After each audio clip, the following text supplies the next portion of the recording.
My girlfriend tried to pressure me into buying her a beach house by threatening to leave. So I helped her pack her bags and kicked her out. I, 34M, am still processing everything that happened over the past few months, but I need to get this off my chest. My now ex-girlfriend, 31F, and I had been dating for 3 years, living together for the past 2.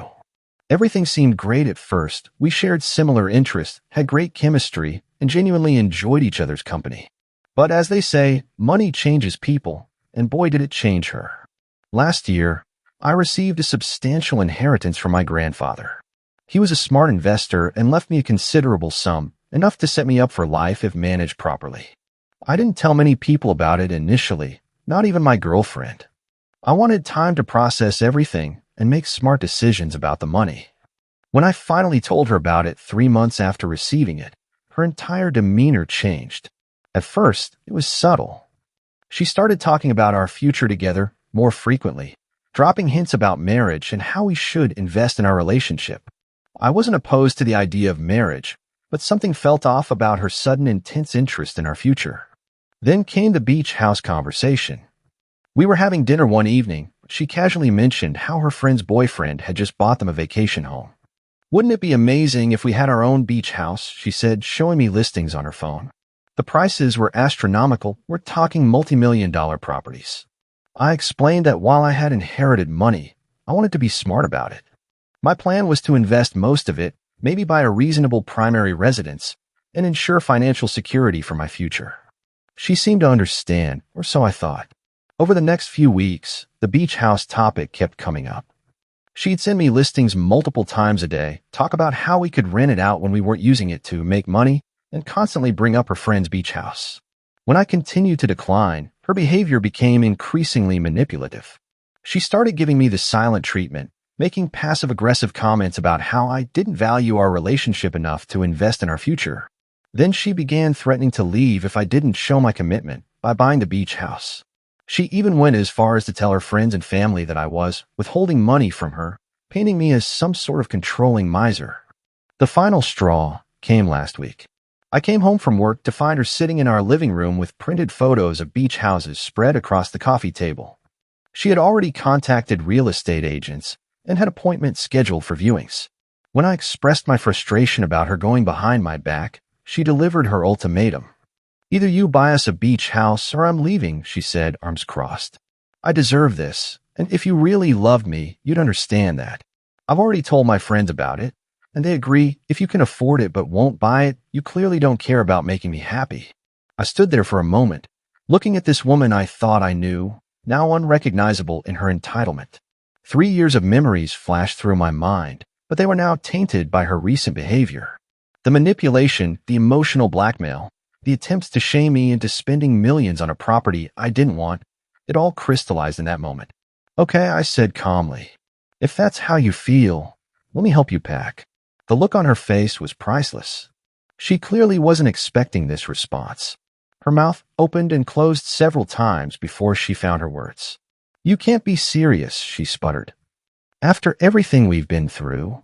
I walked to our bedroom and pulled out her suitcases from the closet. "Everything we've been through? You mean the 3 years where you pretended to love me for who I am, only to show your true colors the moment you found out about my inheritance?" She followed me, her voice rising. "That's not fair. I've always loved you. I just think we deserve nice things, and you're being selfish." As I started placing her clothes in the suitcase, she tried a different approach. "Baby, please, I'm sorry if I came on too strong. We can talk about this. Maybe we can look at cheaper properties." I continued packing, unmoved by her sudden change in tactics. "There's nothing to talk about. You made your position clear. It's either a beach house or you're leaving. I'm just helping you follow through with your decision." That's when she revealed just how far she'd gone with her entitled behavior. She pulled out her phone and showed me social media posts she'd already made about our future beach house. She'd even started a wedding planning Pinterest board and told her family we were getting married. "Everyone's expecting this now," she said smugly. "What'll people think when they find out you're choosing money over our relationship? Your own family will think you're horrible for leading me on." I stopped packing and looked at her. First, we were never engaged. Second, I don't care what everyone thinks about how I handle my inheritance. And third, my family knows exactly who I am and how I feel about financial responsibility. She tried one last manipulation tactic. I already put down a refundable deposit on one of the properties, she admitted. I used our joint account because I knew you'd come around once you saw how perfect it is. This was news to me. I immediately pulled out my phone and checked our joint account. Sure enough, there was a $50,000 earnest money deposit made 3 days ago. What she didn't know was that I'd been planning to close that account anyway after noticing her recent suspicious behavior. I'd already transferred most of my money out, leaving only enough for regular monthly expenses. You do realize that's illegal, right? I said, my voice deadly calm. You made a real estate deposit with joint funds without my consent. I could press charges for that. Her face paled. You wouldn't dare. I'm your girlfriend. Not anymore, I replied. And you have exactly 1 hour to call and cancel that deposit, or I'm calling the police and my lawyer. She burst into tears, but I'd seen enough of her manipulation tactics to know they were fake. When she realized I wasn't falling for it, her entire demeanor changed. The tears stopped instantly, replaced by cold anger. You think you're so smart, she sneered. I've been taking screenshots of our joint account for months. I'll tell everyone you agreed to the beach house purchase. It'll be your word against mine. I pulled out my phone and played a recording of our earlier conversation where she admitted to making the deposit without my consent. Her face went from smug to shocked in an instant. After learning about the inheritance, I'd started recording our conversations as a precaution. My gut had been telling me something wasn't right, and I'm glad I listened. You recorded me? That's a violation of my privacy, she shrieked. We live in a one-party consent state, I replied. And given what just happened, I'd say I was right to be cautious. She stormed off to make the call to cancel the deposit, cursing under her breath the whole time. I continued packing her things, making sure to separate any items we'd bought together. I could hear her in the other room, alternating between sweet-talking the real estate agent and threatening them with legal action when they explained the deposit return might take a few days to process. While she was busy with that, I sent quick messages to my family explaining the situation before she could spin her own narrative. I also posted a simple relationship status update on social media. Single? Nothing dramatic, no details, just that one word. Within minutes, her phone started blowing up with notifications. When she came back, she was furious. The deposit will take 3 to 5 business days to return. You need to transfer money into the joint account to cover any upcoming bills. No, I don't, I said. I've already paid this month's bills. The joint account can be closed once the deposit returns. You have your own account for your personal expenses. That's when she played her final card. My name is on the lease, too. You can't just kick me out. Actually, I can, I replied. I've already spoken to the landlord. Since I've been paying 100% of the rent from my personal account, not our joint account, he's willing to remove you from the lease. You have 30 days to find a new place as required by law, but I strongly suggest you start staying with friends or family immediately. She threw everything she could think of at me: threats of legal action, promises to change, accusations of emotional abuse, claims that I owed her for the years she spent with me. When none of that worked, she switched to bargaining, offering to sign a prenup if we got married, suggesting we look at cheaper properties, even proposing we just take a break and revisit the beach house discussion in a few months. I stood firm. The deposit needs to be back in the account within 5 business days. You have 30 days to get your remaining things out of the apartment. Any communication about these matters can go through my lawyer. I handed her my lawyer's business card, another precaution I'd taken after the inheritance came through. She spent the next hour alternating between packing, crying, and trying to negotiate.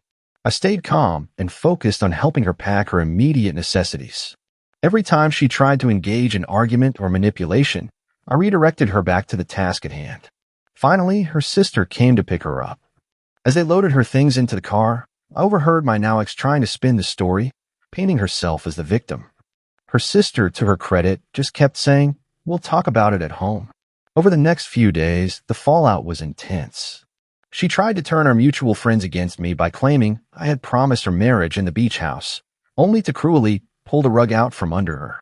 But her story kept changing with each telling, and her previous social media post about surprising her with a beach house contradicted her claims that I had promised it.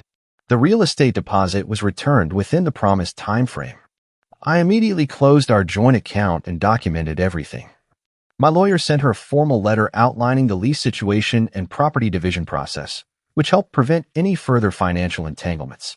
She made several attempts to contact me through mutual friends, each time with a different approach. One day, she was apologetic, claiming she'd had a wake-up call. The next, she was threatening to expose me to potential future partners in our social circle.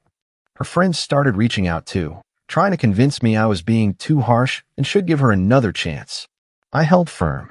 Any communication attempts were directed to my lawyer. Within 2 weeks, she had found a new place to live. She sent her brother to collect the rest of her things while I had a friend present as a witness. Everything was documented and photographed to prevent any future claims about missing items.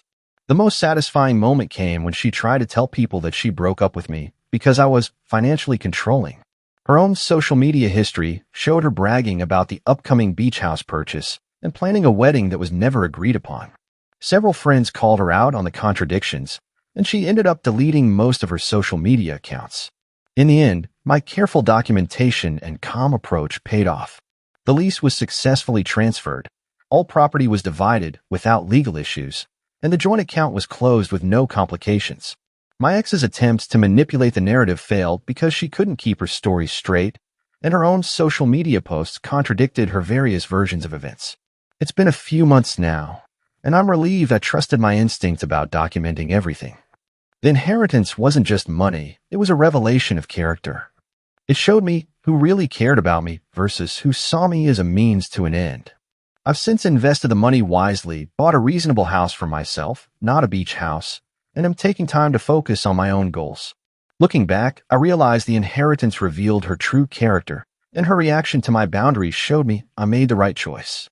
Sometimes the greatest gift money can give you isn't what you can buy with it, but what it shows you about the people in your life.